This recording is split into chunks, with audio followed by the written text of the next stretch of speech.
大家好啊，又到讀你聽嘅時間。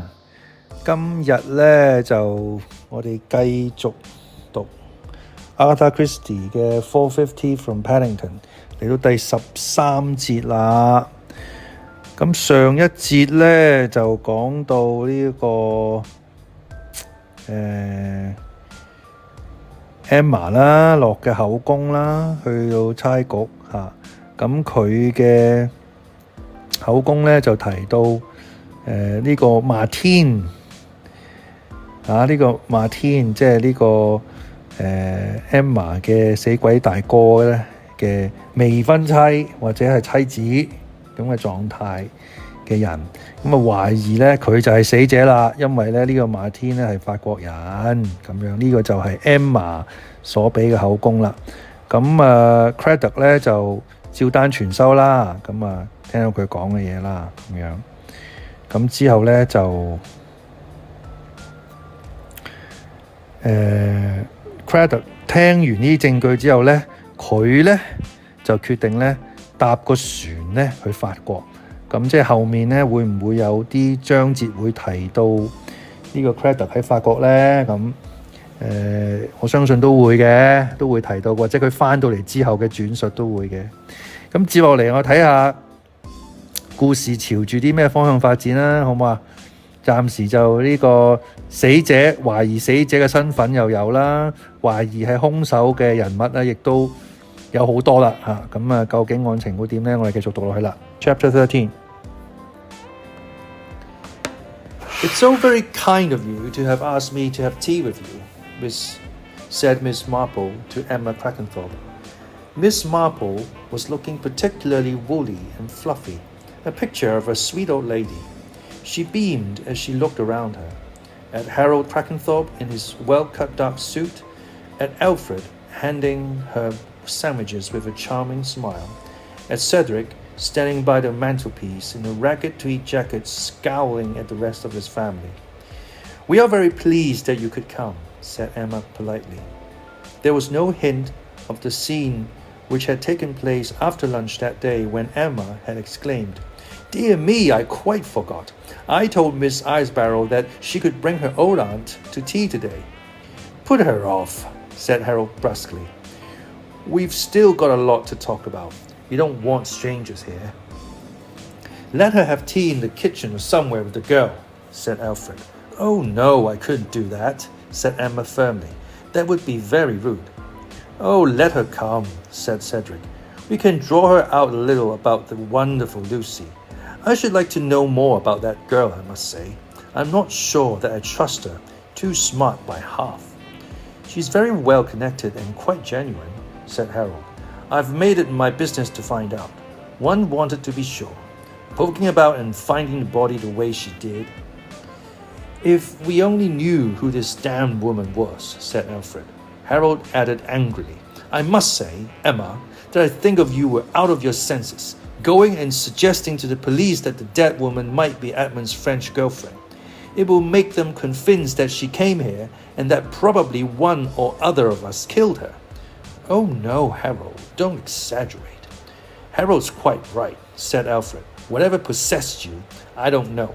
I have a feeling I'm being followed everywhere I go by plainclothesmen."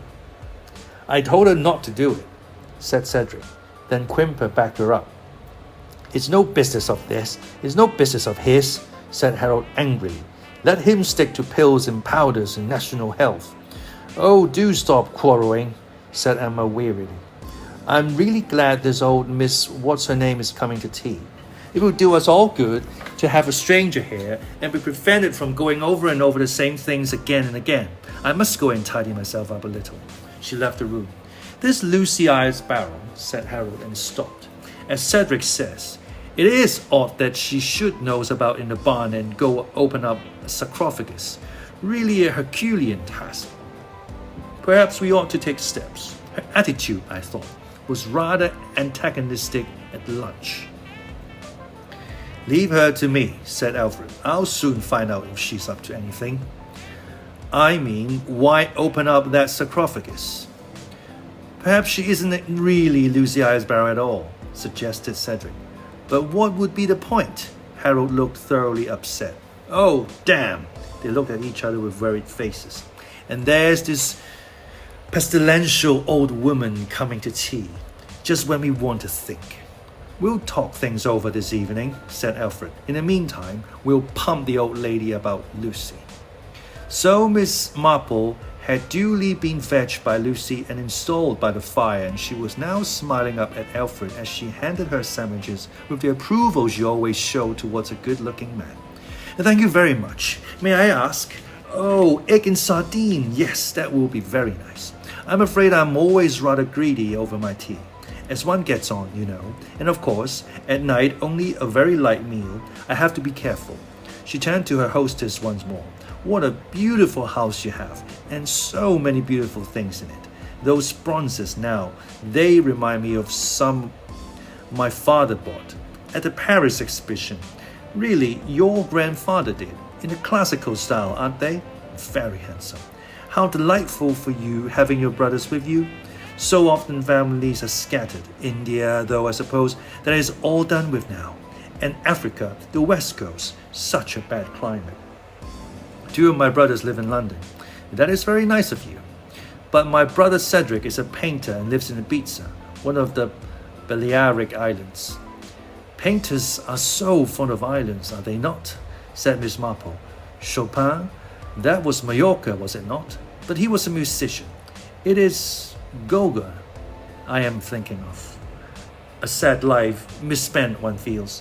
I myself never really care for paintings of native women, and although I know he is very much admired, I have never cared for that lurid mustard color.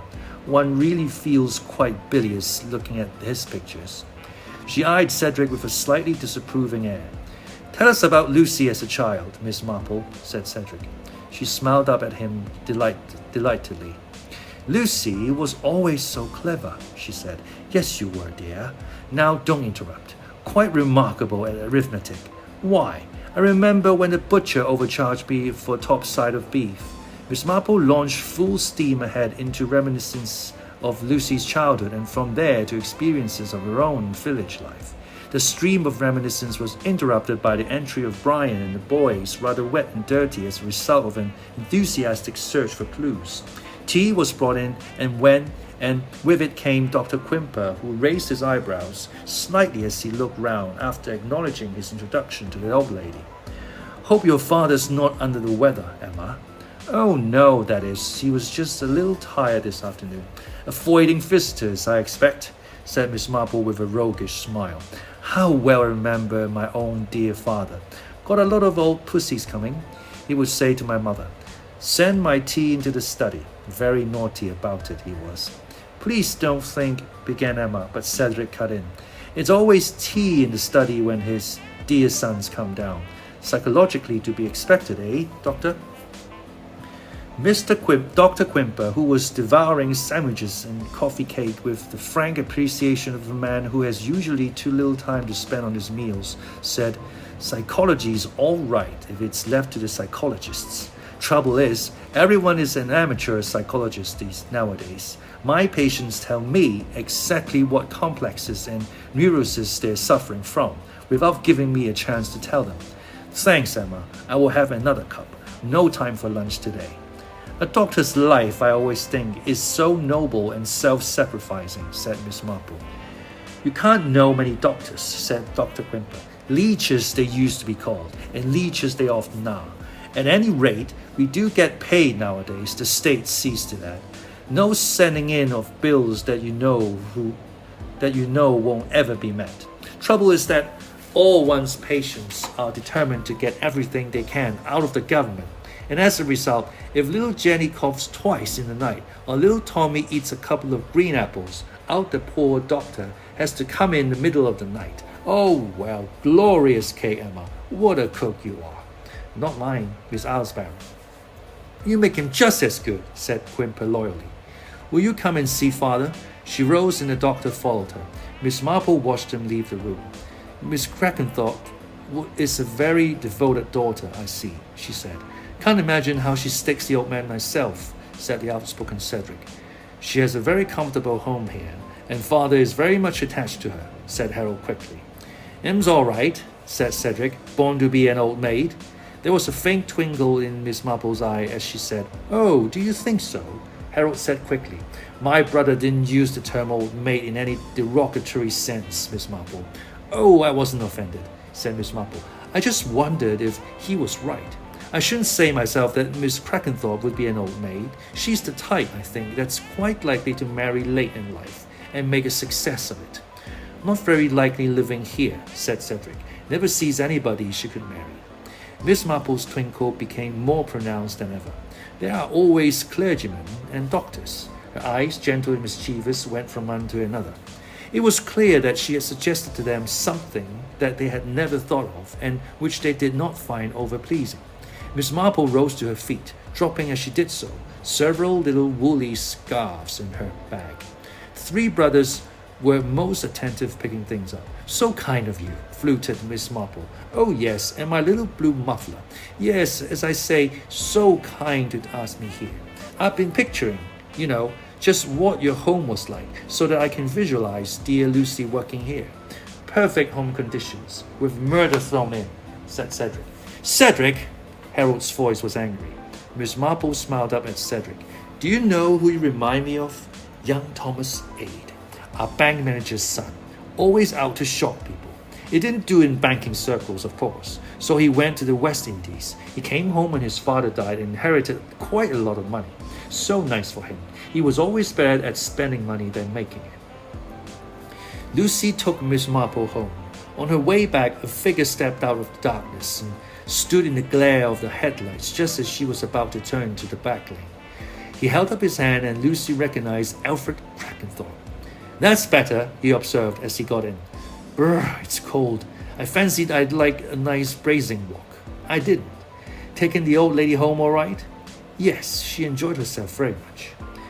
"One could see that. Funny what a taste old ladies have for any kind of society, however dull. And really, nothing could be duller than Rutherford Hall. 2 days here is about as much as I can stand. How do you manage to stick it out, Lucy? Don't mind if I call you Lucy, do you?"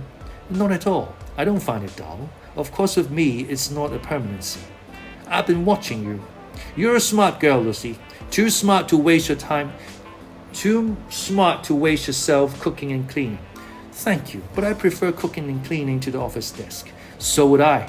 But there are other ways of living. You could be a freelance." "I am. Not this way. I mean working for yourself. Pitting your wits against what? The powers that be. All the silly pettifogging rules and regulations that hamper us all nowadays. The interesting thing is that there's always a way around them if you're smart enough to find it. And you're smart. Come now, does the idea appeal to you?" "Possibly." Lucy maneuvered the car into the stable yard. "Not going to commit yourself. I'd have to hear more. Frankly, my dear girl, I could use you. You've got the sort of manner that's invaluable, creates confidence.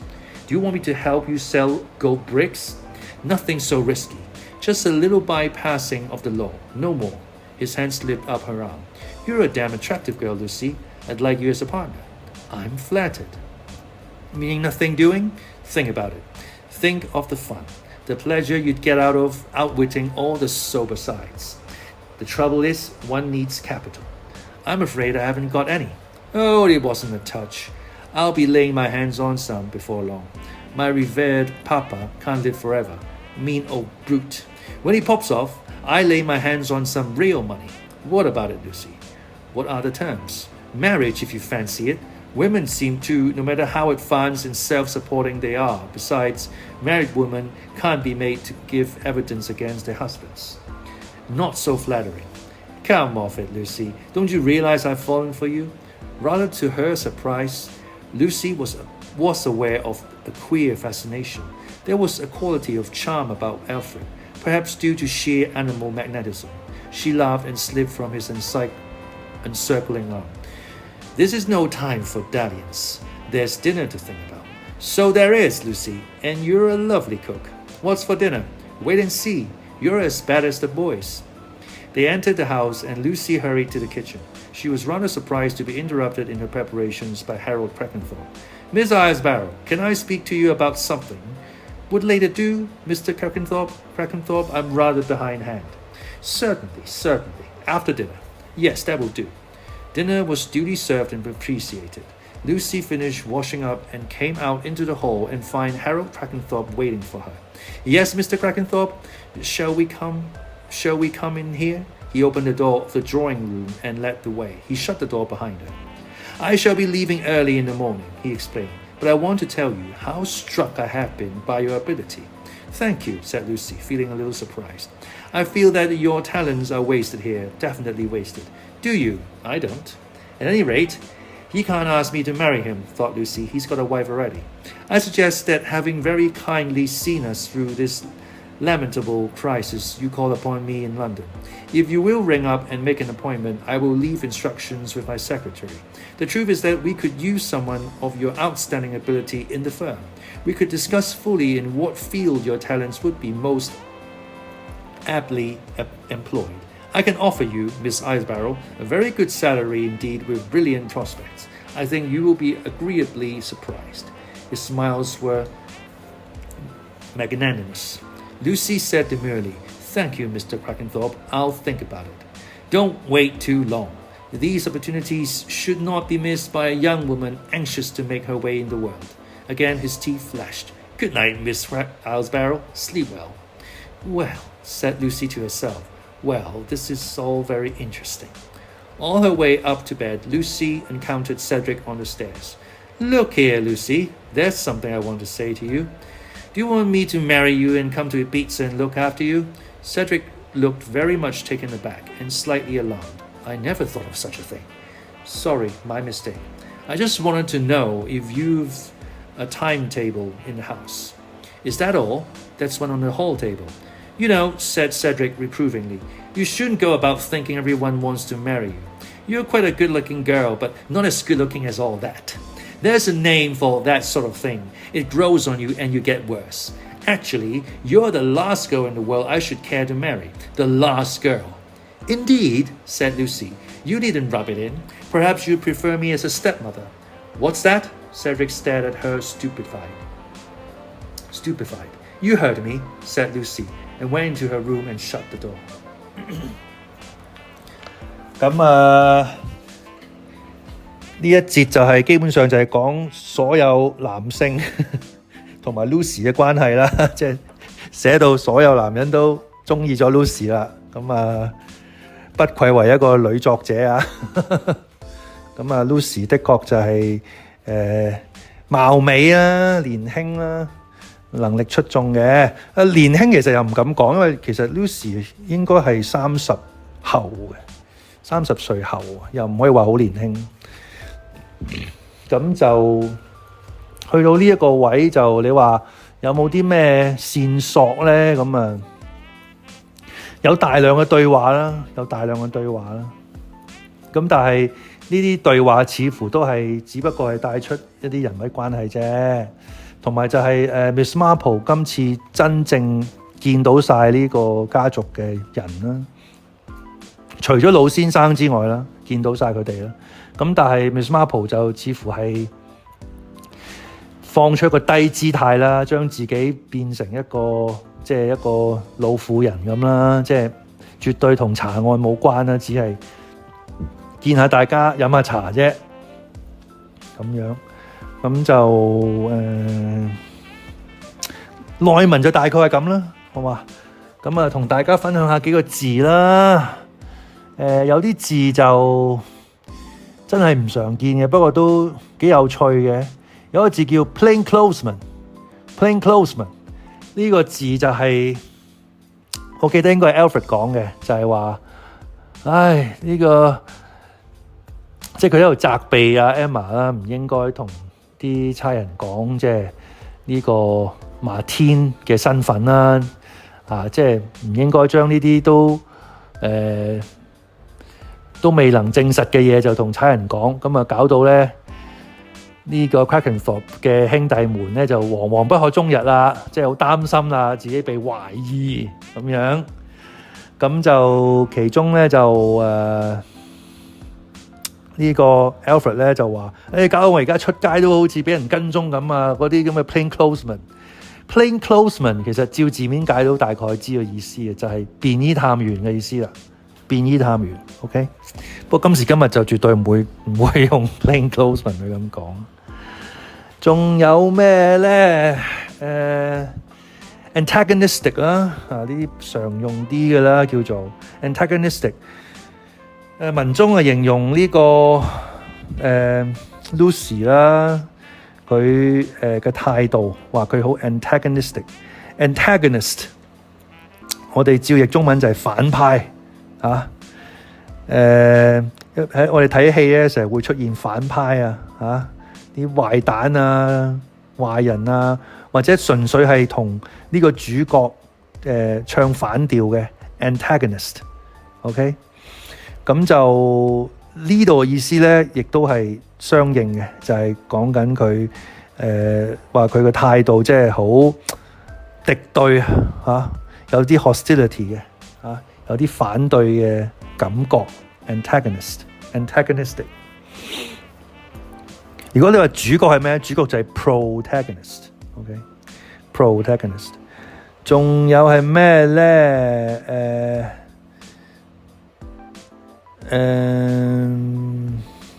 ？lamentable 啦 ，lamentable 呢個字都而家都今時今日都有見嘅 lamentable。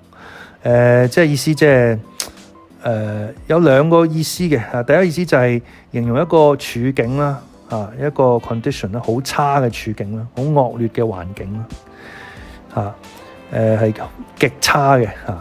另外一個意思咧就係解sorrow 啦 ，grief 啦。咁喺文中咧就係形容緊呢個 Paddington 嘅莊園咧嘅家庭咧，而家正係處於一個好 lamentable 嘅 crisis 啦。咁的確因為喺莊園入面發現咗女死者啊嘛，係咪咁啊？大家都俾人懷疑係咪？又有 gossip 咁樣，一個好 lamentable 嘅 situation。